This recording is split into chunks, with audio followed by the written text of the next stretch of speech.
Jesus క్రైస్ట్ని మేము ఆరాధించాం, అలానే అవమానించాం.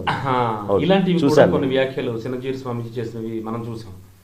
దానికి సంబంధించి మేము విష్ణువుని పూజిస్తాం, క్రైస్తుని పూజించాం, కానీ క్రైస్తుని ఎప్పుడు కూడా అవమానించాం, గౌరవిస్తాం. మేము శివుణ్ణి పూజించాం, కానీ గౌరవిస్తాం. అది ఆయన ఏంటో నాకు అర్థం కారండి. నేను ఆ వ్యాఖ్యానం చూశాను, మీరు చెప్పింది ఫేస్బుక్లో చూశాను. మేము విష్ణువుని ఆరాధిస్తాం, ఆయన్ని పూజిస్తాం, జీసస్ని మేము పూజించాం, అలానే అవమానించాం. మేము శివుణ్ణి పూజించాం కానీ గౌరవిస్తాం. అరే అసలు అక్కడ విష్ణుమూర్తి ఎందుకు వచ్చాడు, తర్వాత జీసస్ ఎందుకు వచ్చాడు, తర్వాత శివుడు ఎందుకు వచ్చాడు అంటే మీరు ఏం చెప్పాలనుకుంటున్నారు? స్పష్టంగా డైరెక్ట్గా చెప్తే అయిపోయేది.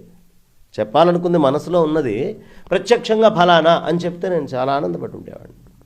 ఒకటే గుర్తుంచుకోండి, ఎవరెవరు శంకరాచార్యులు వారి భక్తులు అంటే ఎవరి ఇంట్లో విష్ణుమూర్తి ఫోటో అయినా, శివుడి ఫోటో అయినా, లేదు గణపతి ఫోటో అయినా, లేదు అమ్మవారి ఫోటో అయినా, లేకపోతే సూర్యుడి ఫోటో అయినా, లేదు కుమారస్వామి ఏ దేవత ఫోటో అయినా హాయిగా నిస్సంకోచంగా నిర్భయంగా నిర్భీతిగా ఇంకొక ద్వేషభావం లేకుండా పెట్టుకొని పూజిస్తారో, వీళ్ళు వాళ్ళు అనే మార్పులు పెట్టుకోకుండా వాళ్ళందరూ శంకరాచార్య పరంపరకు చెందిన వాళ్ళే.